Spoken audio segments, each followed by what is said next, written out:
a costa d'Espanya. I la de Leopold I, repartir-se als aliats l'imperi espanyol, debilitant el poderío francès també a costa d'Espanya. Això va fer que les potències involucrades defengueren els seus interessos. Lògicament hi havia partidaris de Felipe V i de l'arxiduc Carles. Anem a partidaris de Felipe V. Tenim els borbònics, tant de la part de França com de Castella, la pròpia França, i Baviera, principalment. I de l'arxiduc Carles tenim els austracistes, que bàsicament és els territoris de la Corona d'Aragó, el Sacre Imperi Romà Germànic, és a dir, Alemanya, bàsicament, els anglesos, que els anglesos ja parlarem, al final de tot, sempre és el més tajada van treure, els portuguesos i les Províncies Unides, que era Holanda, Dinamarca. No obstant, hi ha que dir que això és important, perquè això, quan parlem de la qüestió de la batalla avança, pràcticament quasi tot el món l'obvia, hi ha que dir que en excepcions per part de la Corona d'Aragó, lògicament, la Corona d'Aragó va acceptar pacíficament la nova dinastia i el regne de València va ser el primer en fer arribar a l'acord l'acatament de les disposicions de Carles V. Això normalment no es fa. I el regne de València, lògicament, en excepcions, va acatar el testament de Carles V. Entre altres raons, per què? Entre altres raons, perquè a la frontera hi havia importants contingents militars disposats a intervindre, quan la Corona d'Aragó careixia de tropes i recursos econòmics com per a poder enfrentar-se als borbons, tant de Madrid com de París. És a dir, que si diguem que no, ahí ja n'hi ha contingents militars, nos van a invadir i nosaltres no podem contrarrestar això. És a dir, que pràcticament és una qüestió elemental. Felipe V. Els recenses que va acollir la Corona d'Aragó, l'arribada de la nova dinastia, explica la pressa en la que Felipe V es va proposar per ajudar els furs i celebrar cors per els distints territoris, és a dir, que li va aconseguir el subjecte.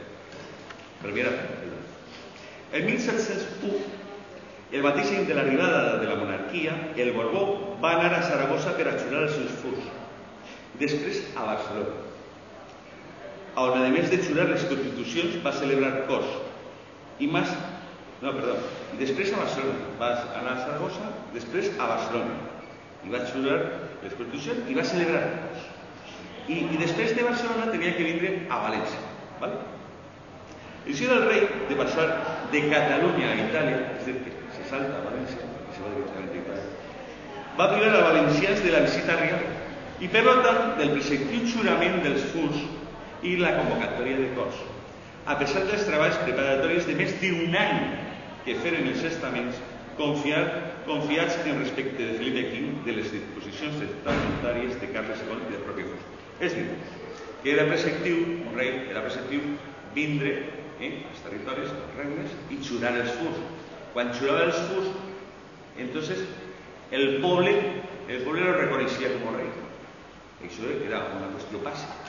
Entonces, él se va a Zaragoza, jura el furs, de allí se va a Barcelona, jura el furs y convoca cors, y de allí tenía que pasar a Valencia. Que así se tiran un año, preparant tota la ciutat, preparant tot i tal, con un gasto increïble, i va dir, de Barcelona me'n vaig a Itàlia. És a dir, que nos deixa penjats. És a dir, que no és nou que nos tratem de qualsevol manera als valencians, és a dir, que ja ve de temps. És que volíem fer un altre en el camí per a veure com s'estructurava l'antic règim valencià.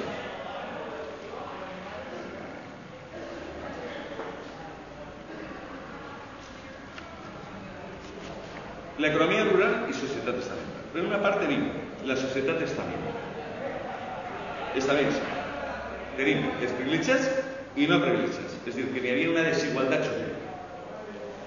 El cler, és a dir, el 2% controlava el 40% de les terres. I a més es tria el 10%. La décima part que hi ha. La noblea, menys del 5% en àmplies terres. és a dir, que perduraven les grans reticències. I el tercer estament, que era els llauraors, burguesos i classes populars urbanes, és a dir, que representaven el 80%, soportaven les càrregues econòmiques i estaven discriminats pel govern polític. També estava limitat, lògicament, la policia. És a dir, que pràcticament el 80%, que era el que sostenia el país, no tenien, bàsicament, ningun tipus de compensació. Les primeres conseqüències per als valencians del regnat de Felipe V va ser, és a dir, que no m'enquentren, les primeres conseqüències. Prohibició de mantenir relacions comercials amb els aliats. Això perjudicava als llauradors, és a dir, a la població, va ser 80%, als llauradors i als sectors de manufactura i comerç, i, lògicament, aforament dels preus, com a conseqüència. I és que França no podia absorbir els excedents de fruits que ella produïa, per tant, clar, Felipe V queda prohibida l'exportació. Moltes que faltaven productes de primera necessitat per lo que pensaven els preus. Tots aquests fets van ser els que donaren a un personatge com Basset els arguments per a convèncer al poble per la seva causa. En 1704 s'embarca en Altea, el general Basset, San Francisco García de Ávila, ficant en marxa tota una campanya per a captar l'adhesió del mig rural, que era el que estava suportant tota la càrrega fiscal. Les promeses de Basset a favor de l'arxiduque Carles eren manteniment dels furs, privilegis i costums, recuperació i nou impuls en els intercanvis comercials, especialment en els països del nord, que com heu vist eren els aliats, no? França, Alemanya, tots els països del nord i tal, és a dir, que com eren aliats anaven a potenciar aquests mercats per a poder treure d'ací mercancia per allà, lògicament apertura de nous mercats i millora de la competitivitat, rebaixa fiscal, que era el que s'estava suportant, i supressió de les prestacions senyorials, és a dir, que era una vella reivindicació frustrada en 1693 en la segona xampa. Clar, tot aquestes promeses va fer que, lògicament, tinguera bàsicament tots els partidaris de tota la població valenciana.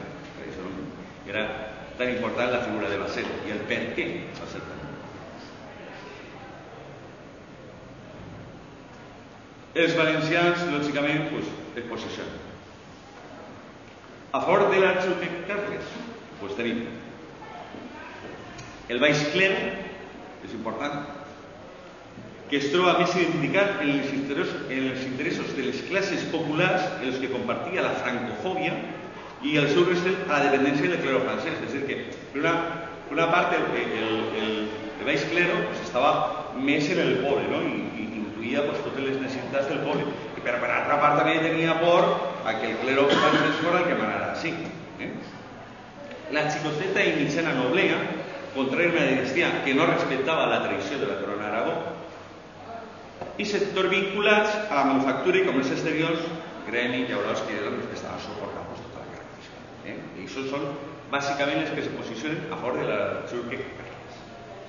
Per altra part, tenim a favor de Felipe V, que tenim a la jerarquia eclesiàstica, és a dir, que el baix clero se'n va, lògicament, en el poble, per la jerarquia és tot el contrari, no? Se va sempre, això al llarg de la història sempre ha passat, la jerarquia sempre ha estat per el poder.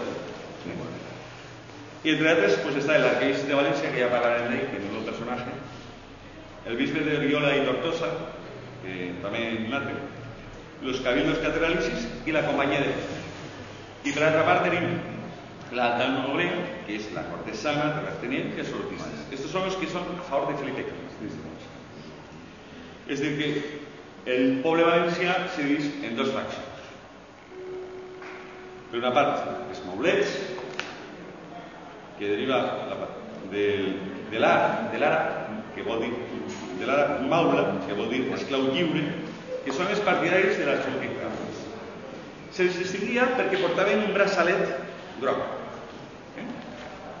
I per altra part tenim els botiflers, que ve de l'anglès beauty flower, que són referits als franceses de la flor borbònica, la flor de lis, que són els partidaris de Felipe V. I estos portaven un distintiu blanc.